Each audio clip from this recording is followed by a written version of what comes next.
Hej, cześć, tu Mateusz z MatMax. Ja Was witam ciepło i zapraszam na czytanie miesięczne na maj.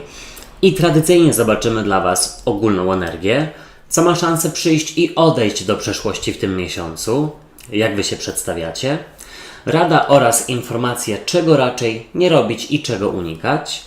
Dalej przejdziemy do czytania na miłość i uczucia dla singli i osób w związkach. I całość zakończymy informacją, co wydarzy się w pracy i w finansach. Pamiętajcie jednak, że te czytania są bardzo ogólne i nie będzie tutaj wszystko z Wami rezonowało, więc bierzcie do siebie tylko i wyłącznie to, co Wam odpowiada. Ewentualnie zachęcam Was do sprawdzania czytań również dla swoich znaków ascendentalnych, no bo wówczas będzie można wyciągnąć taką średnią z obu czytań. Jeśli chodzi o czytania na miłość i uczucia, to też sprawdzajcie koniecznie dla znaków swoich partnerów i partnerek. Barany i baranice, przejdźmy do Waszego czytania i sprawdźmy, jaka będzie dla Was ogólna energia na ten miesiąc.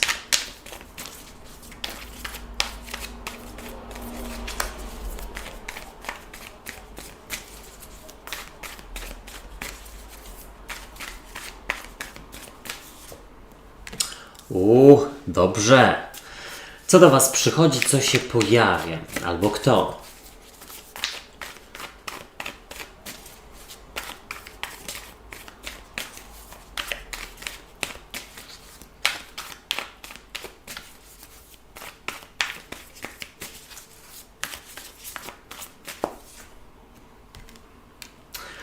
Też całkiem nieźle. Bardzo emocjonalny miesiąc. Co odchodzi do przeszłości?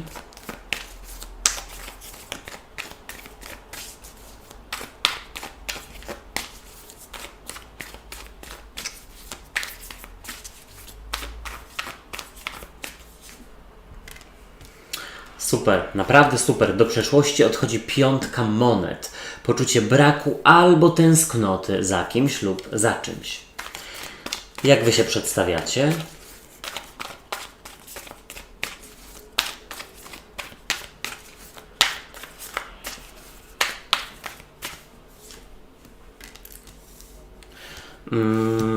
Barany są w maju bardzo otwarte na nowe doświadczenie, na naukę, na dokształcanie się, na poszerzanie swoich horyzontów w jakiejkolwiek dziedzinie.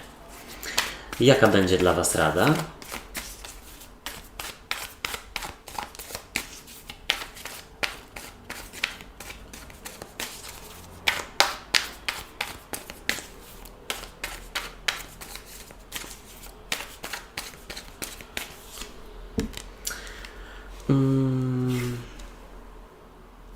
Dostrzec jakiś potencjał, który jest do wykorzystania, coś w Waszym życiu. Czego nie robić, czego raczej unikać.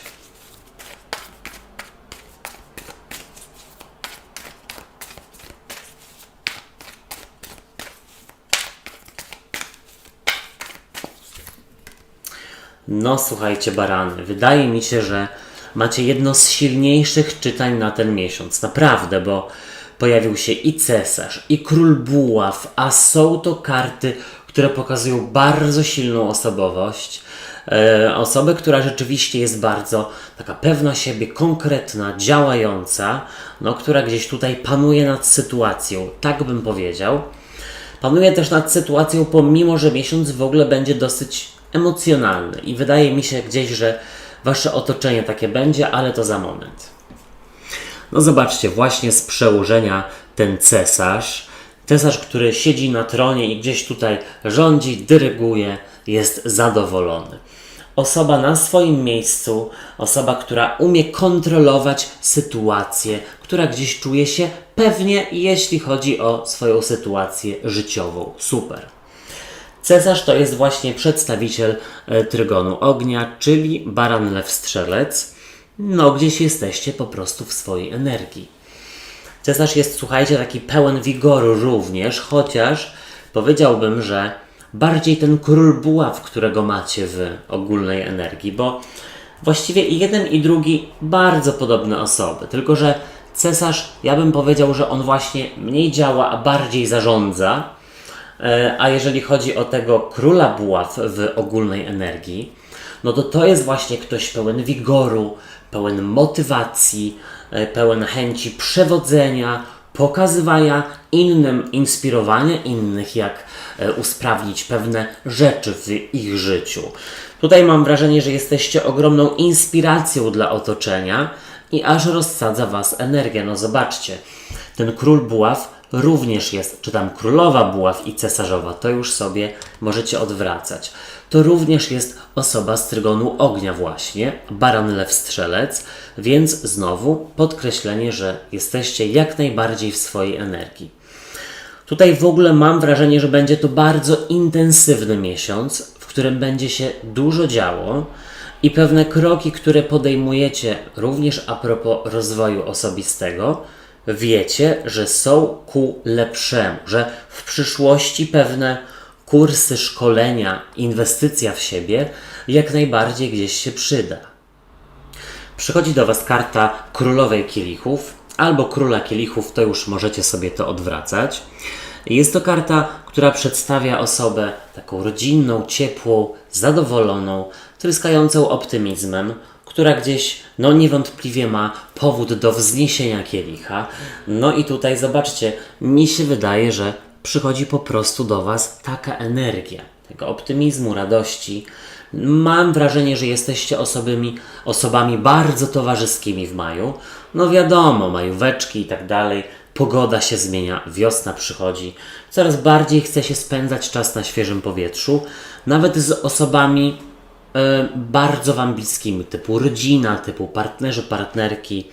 Mam wrażenie, że kogoś bardzo w tym miesiącu zaskoczycie swoją spontanicznością, zaradnością i tutaj, no, wydaje mi się, że coś zorganizujecie dla kogoś, na kim Wam rzeczywiście zależy. Nie mówię, że do tej pory jesteście, że pokazywałyście się, czy pokazywaliście się jako osoby niespontaniczne i nie planu i też, wiecie, nie zaskakujące innych, ale w tym miesiącu zwłaszcza. W każdym razie duża dawka optymizmu, energii, wigoru. Słuchajcie, no barany, tylko pozazdrościć.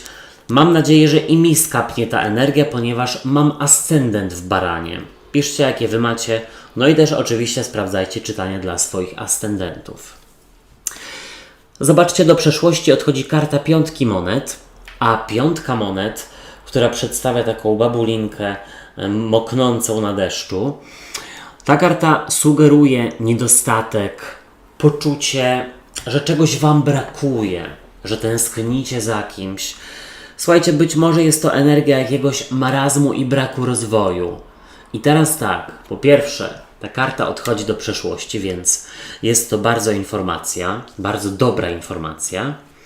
Ale też słuchajcie, tak mi teraz przyszło do głowy, że ta królowa kielichów, czy tam król, to może być osoba, która gdzieś wróci do Was, osoba, która była dawno niewidziana, niesłyszana. Ktoś, za kim była tęsknota. I nie mówię o powrocie byłych, absolutnie nie. To będzie zaraz, jeśli chodzi o czytania na miłość i uczucia. Bardziej mi po prostu chodzi o kogoś bliskiego, z kim od jakiegoś czasu nie było kontaktu. I może to być ktoś typu matka, ojciec, siostra, brat, ktoś bardzo Wam bliski. Zobaczcie, Wy przedstawiacie się jako karta pazia monet i paź monet jest reprezentantem trygonu ziemi, czyli byka, panny lub koziorożca i to całkiem nieźle, dlatego że gdzieś tutaj wychodzi na to, że trygon ziemi stabilizuje tą Waszą rzeczywiście pełną wigoru i takiego, może nawet momentami rozedrgania energię w postaci cesarza i króla buław. Ale słuchajcie, jeśli chodzi o pazia monet, to on jest bardzo chętny do rozwoju, do nauki, do poszerzania swoich horyzontów, do robienia czegoś dla siebie, jeśli chodzi o edukację, jeśli chodzi właśnie o własny rozwój ku przyszłości, żeby gdzieś później to wykorzystać, w pracy, czy żeby gdzieś po prostu nawet dla siebie zrobić sobie kurs, dokończyć kurs językowy, wrócić na studia. Mam wrażenie, że tutaj ktoś z Was nawet w tym miesiącu inwestuje pieniądze i jest to związane z swoją edukacją, ale też z jakimś mieszkaniem, z jakimś domem. Tak bym powiedział. I teraz jest taka ostateczna decyzja. Ok, teraz albo nigdy. Może remontujecie, może kupujecie. Słuchajcie, w Radzie jest dla Was karta piątki kielichów i zobaczcie, ona przedstawia taką syrenę, która skupia się na 3 rozlanych kielichach i nie dostrzega tego, że są przed nią 2 pełne. O co tutaj chodzi? Chodzi o to, żeby nie skupiać się na przeszłości, bo gdzieś dzięki temu ucieka Wam teraźniejszość i nie zauważacie, że jest przed Wami coś, co rzeczywiście jest ważne. O co chodzi? Jeśli komuś trzeba odpuścić, wybaczyć, ktoś, kto nabroił w przeszłości, to w Radzie jest jak najbardziej zrobić to. Jeśli chodzi o jakieś inwestycje finansowe, jeśli chodzi o jakiś rozwój zawodowy czy edukacyjny, w Radzie jest również zrób to dla siebie. Nie żeby innym pokazać, po prostu tylko i wyłącznie, żeby gdzieś się rozwijać, bo mam wrażenie, że bardzo tego nawet nie potrzebujecie. Pragniecie i to robicie. W Radzie zróbcie to. Czego nie robić, czego unikać i zobaczcie, jest to karta 9 monet, która mogłaby pokazywać, co ja gadam, pokazywać taką elficę, która siedzi sobie na polanie ze swoim pawiem, z koszem owoców i ona jest bardzo samowystarczalna. Nic jej nie potrzeba. I tutaj mam wrażenie, że możecie momentami przyjmować rzeczywiście taką postawę, że Wasze problemy, Wasze rozterki emocjonalne nie są tak ważne i nie chcecie o tym mówić. Wolicie gdzieś zostawiać to dla siebie, aniżeli mówić o nich swoim bliskim. Pamiętajcie, że gdzieś mówienie o swoich uczuciach i emocjach jest darem dla naszych bliskich, bo gdzieś to też pokazuje im, że ta relacja jest dla Was ważna, że im ufacie itd., itd. Jeśli chodzi o 9 monet, to też jest informacja, żeby nie trzymać przy sobie pieniędzy, dlatego że teraz jest czas na ich wydanie. I chodzi tutaj o rozwój siebie albo mieszkanie, coś związanego z Waszą sferą komfortu. Przejdźmy do czytania na miłość i uczucia. Jaka będzie dla Was ogólna energia?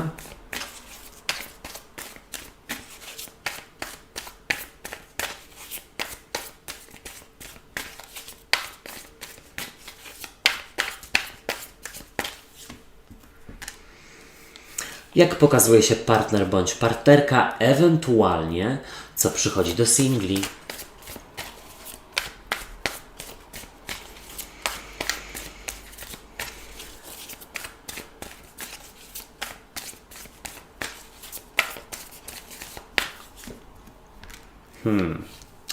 Skorpion jakiś tutaj jest, słuchajcie, bo pojawia się karta śmierci.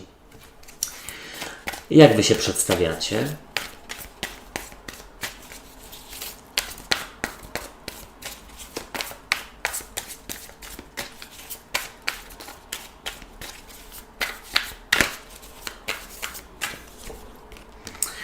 Słuchajcie, mam wrażenie, że stawianie takiej bariery, muru przed sobą, zwłaszcza dla osób powracających. Słuchajcie, jaka będzie dla Was rada? Ale ja tutaj widzę, że barany znają swoją wartość. Kurczę, tutaj raczej wybieracie siebie, a nie jakichś bumerangów. Ekshumacji tutaj nie robicie. No dobrze, i czego nie robić, czego unikać?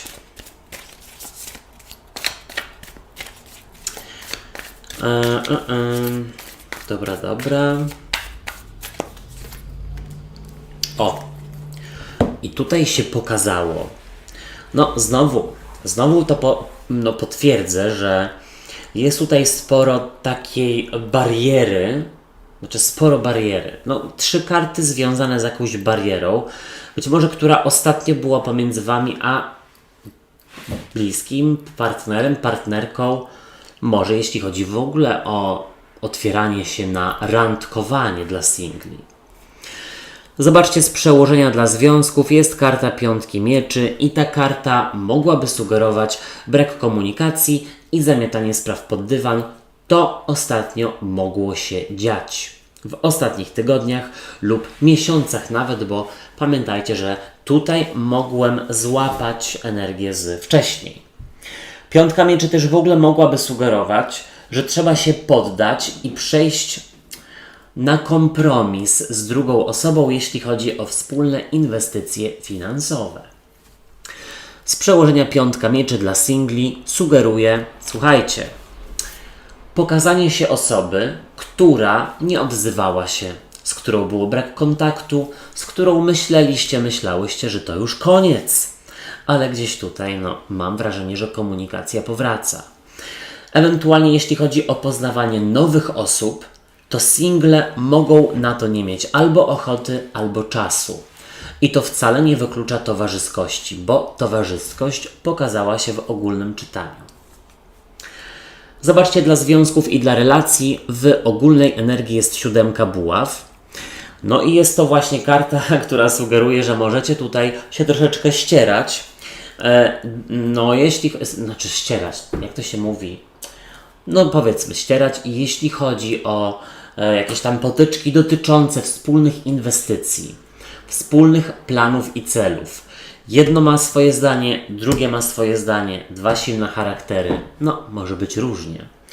Tutaj widzę nawet jakieś fochy z wcześniej, ale ta 7 buław sugeruje, że w tym miesiącu będzie podjęta decyzja wspólna ku przyszłości, ku lepszemu, bo 7 buław sugeruje coś takiego perspektywicznego.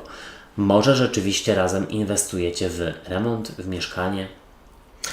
Jeśli chodzi o single, to zobaczcie, w ogólnej energii ta 7 buław dosłownie przedstawia upartą wojowniczkę, która się odgradza. Być może nie ma ochoty na randkowanie, być może myśli sobie, że nie ma czasu i skupia się teraz na sobie, ale słuchajcie, ważne jest realizowanie siebie, swoich celów i pragnień, ale jak się chce, to czas można znaleźć, więc nie wymówkujcie się, że tak powiem. Możecie sobie sami albo same robić wymówki a propos randkowania. Zobaczcie, partner lub partnerka pokazuje się jako karta śmierci i słuchajcie, jest to całkiem nieźle, bo jest to karta transformacji, odrodzenia. Być może ktoś daje Wam drugą szansę, albo Wy dajecie komuś drugą szansę. Tutaj mam wrażenie, że Wasz partner lub partnerka jest bardziej skora do przejścia z Wami na kompromis. Tak bym zasugerował. W każdym razie ktoś bardzo potrzebuje spontanicznego wyjazdu, spontanicznej decyzji. Tutaj może gdzieś trzeba zabrać drugą osobę na, na weekend romantyczny, albo do spa na kolację, jak dawno nie było. Słuchajcie, jeśli chodzi o single, to przychodzi do Was karta śmierci. I uwaga, co to jest ta śmierć? Śmierć przedstawia skorpiona, ewentualnie trygon wody, czyli też raka bądź ryby. Ale mi się wydaje, że to jest coś, co teoretycznie było zakończone w przeszłości. Jedna rzecz. A druga rzecz jest taka, że najprawdopodobniej do części z Was nie przychodzi nic. Tylko i wyłącznie dlatego, że nie chcecie dopomóc szczęściu, i szukacie tych wymówek, o czym mówiłem wcześniej. Zobaczcie, Wy w związkach przedstawiacie się jako karta 9 buław, która przedstawia ewidentnie taką odgradzającą się wojowniczkę. Ona jest tutaj gotowa do walki, ona jest gotowa do tego, żeby bronić swojego terytorium. I wydaje mi się, że możecie rzeczywiście momentami mieć takie potyczki, jeśli chodzi o ego. Tutaj mam wrażenie, że chcecie rządzić w tej relacji. Słuchajcie, bardzo dobrze, jeśli Wam to wychodzi. Czemu nie? Tylko pamiętajcie, że to relacja powinna być gdzieś taka na równi, obopólna. 9 buław też może sugerować, że ktoś z Was w tym miesiącu remontuje dom, buduje dom, kupuje, coś takiego. Wspólna inwestycja.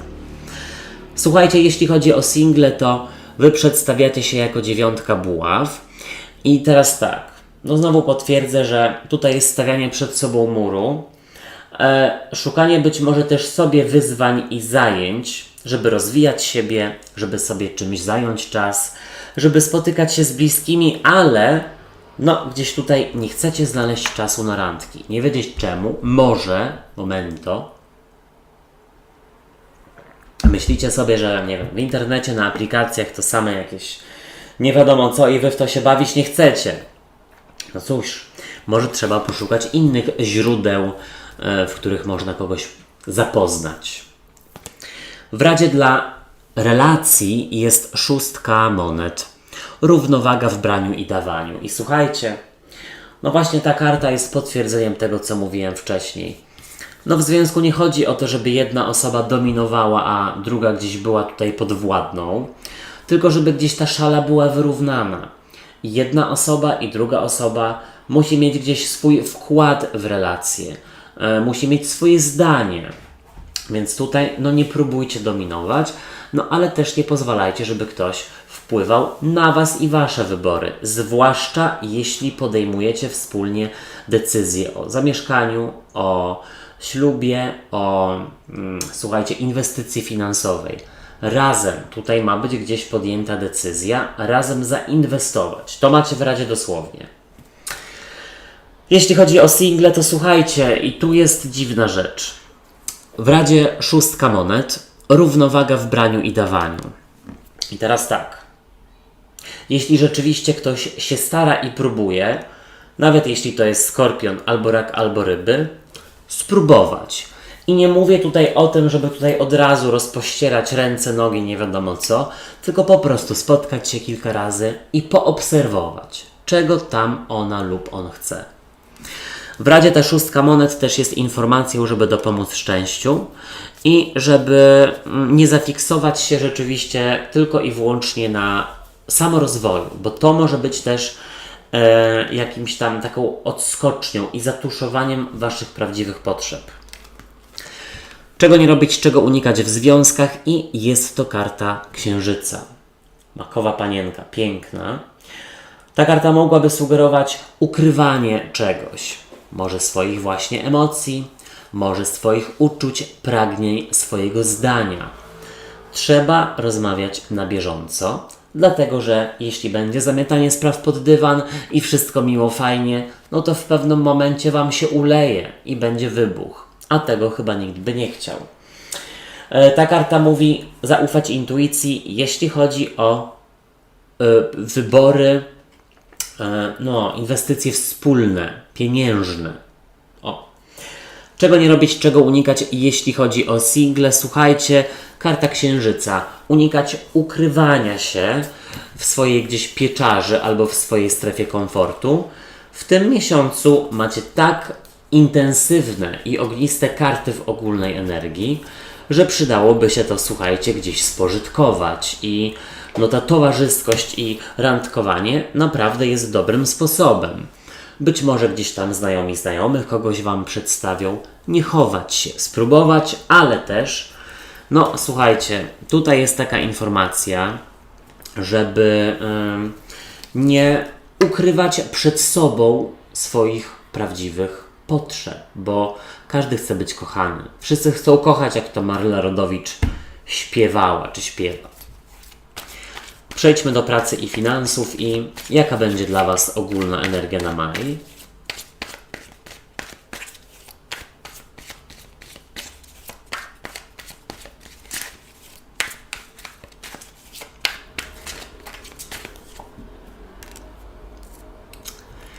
Co do was przychodzi, co się pojawia?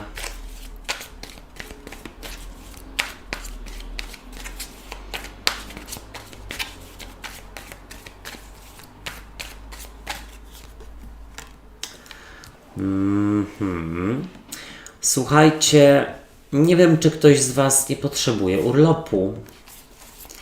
Co odchodzi do przeszłości? Bo ostatnio mogło być dosyć intensywnie.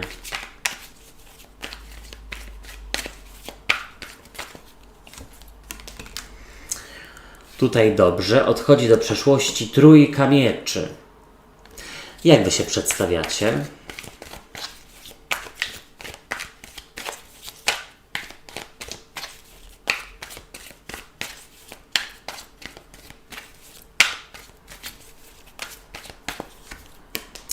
No słuchajcie, super.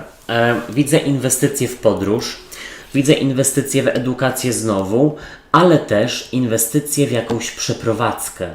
Może właśnie wspólną z partnerem lub z partnerką. Super. Jaka będzie dla Was rada?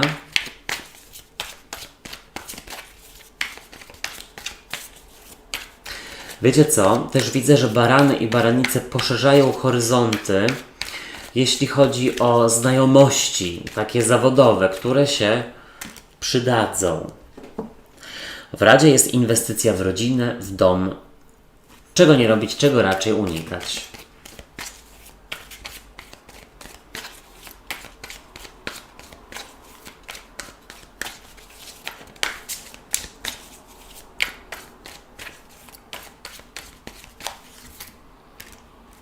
Okej. Unikać ciężkiej pracy. Tak jest powiedziane. Wybaczcie. Słuchajcie. Nieźle. Naprawdę nieźle. Tylko widzę troszeczkę chyba autosabotaż. Autosabotaż może być związany z momentami, przemęczeniem albo brakiem wiary w siebie lub tego, że jakiś projekt, który sobie wymyślicie, ma sens. Zobaczcie, z przełożenia jest karta dwójki buław. I dwójka buław to może być karta rozdroża. Na zasadzie ostatnio w pracy za bardzo się nic nie dzieje. Ma być jakaś zmiana, ale nie ma. Więc ja teraz podejmuję decyzję, że gdzieś sama, na własną rękę jakoś tam się zaczynam rozwijać. Na tej zasadzie. W każdym razie dwójka buław to też jest karta związana ze strefą komfortu. I w komfort swój wkładacie pieniądze lub w ogóle w pracy czujecie się komfortowo, w sensie, że macie stałą pozycję, nie stracicie tego, czujecie to. A czy jest to związane ze spełnianiem Waszych oczekiwań? No to już nie wiem. Zobaczcie, w ogólnej energii jest ósemka mieczy, czyli trochę klatka umysłowa, czyli troszeczkę autosabotaż. Na tej zasadzie, że barany szukają wymówek i problemów, takich przeciw zainwestowania pieniędzy, przeciw jakiemuś wyjazdowi, przeciw jakiemuś rozwojowi, takiemu prywatnemu. Karta ósemki mieczy mogłaby mówić, że w pracy trochę nie rusza. Na tej zasadzie, że było obiecane jakieś, nowe stanowisko, jakaś podwyżka, jakieś coś tam. I jest to czas, żeby samemu lub samej wziąć się za przyspieszenie tych spraw. Tym bardziej, że zobaczcie, przychodzi do Was karta dwójki kielichów, czyli karta miłości, czułości, wsparcia. O co chodzi? Momento. To też może być karta pary, dlatego znowu potwierdzam, że może będzie wspólna inwestycja z partnerem lub partnerką. A może ktoś zakłada spółkę, słuchajcie, jakiś biznes. To się opłaca. Tu są rady, żeby to robić. Dwójka kielichów sugeruje jakieś porozumienie. Dwa kielichy, które się tutaj stukają, mówią o jakiejś unii. Więc tak, warto rozmawiać o pieniądzach, warto negocjować, warto poznawać nowe osoby, ponieważ te znajomości poznane teraz przydadzą Wam się w przyszłości. Zobaczcie, do przeszłości odchodzi karta trójki mieczy i nie jest to tylko karta złamanego serca, ale karta poczucia jakiegoś bólu i takiego poczucia, że o nie, wstaję rano i muszę iść do tych kamieniołomów. Nie ma czegoś takiego.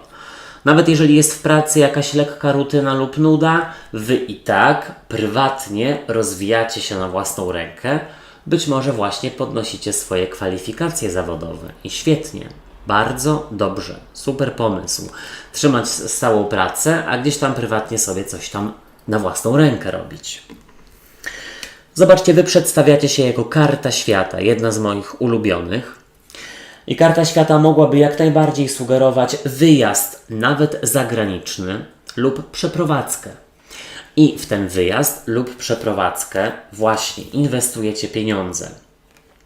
ewentualnie w ogóle potrzebujecie wakacji, żeby tutaj po wakacjach pełną parą ruszyć z jakimś projektem. Karta świata mogłaby mówić o tym, że macie bardzo otwarty umysł i rozwijacie się w tym miesiącu, ale to już słuchajcie, powiedziałem wiele razy. Barany potrzebują wyzwań, zwłaszcza teraz na wiosnę, gdzie tutaj aż płoną i budzą się do życia. Słuchajcie, w Radzie jest karta 10 kielichów. Karta świętowania, karta radości, karta zabawy. I jest to informacja, żeby na swoje przyjemności i właśnie spotkania towarzyskie, bo jest tutaj pokazana grupka ludzi, być może rodzina, żeby w takie coś nie szczędzić pieniędzy. Na takie coś, tak bym powiedział. 10 kielichów mogłaby sugerować, żeby inwestować pieniądze w dom, w rodzinę, żeby utrzymywać dobre stosunki z osobami, które są znaczące w biznesie. Nie chodzi mi o jakieś interesowne zachowanie, tylko po prostu poszerzać swoje horyzonty, jeśli chodzi o znajomości, bo Wam się to przyda. 10 kielichów, jest co świętować w tym miesiącu. Napiszcie co trzeba świętować. Poświętować napiszcie co. Czego nie robić, czego unikać? Słuchajcie, jest to karta 10 buław, a 10 buław to jest taka bardzo ambitna, nawet za ambitna praca, dawanie z siebie 300%. Tutaj powiedziane jest, żeby dzielić się obowiązkami, żeby delegować zadania, nie brać na siebie odpowiedzialności za wszystko, bo wszystko zrobicie najlepiej. Wiem, ale inni też się muszą uczyć. 10 buław mówi, żeby nie szukać przeszkód w drodze do swoich celów i planów, czy tam inwestycji finansowych. Moi drodzy i moje drogie, ja Wam dziękuję za uwagę i życzę fantastycznego miesiąca. Na moim kanale już są czytania na wiosnę, w których sprawdziłem, jaka będzie dla nas ogólna energia na ten czas, co nowego przyjdzie, więc koniecznie sprawdzajcie. Ja je gdzieś tutaj podlinkuję, ale w opisie pod filmem i w komentarzu z czasówką również je znajdziecie. Subskrybujcie kanał i zostawiajcie po sobie ślad w postaci komentarzy oraz kciuków w górę, bo to pomoże mi w rozwoju go i wtedy będzie więcej czytań.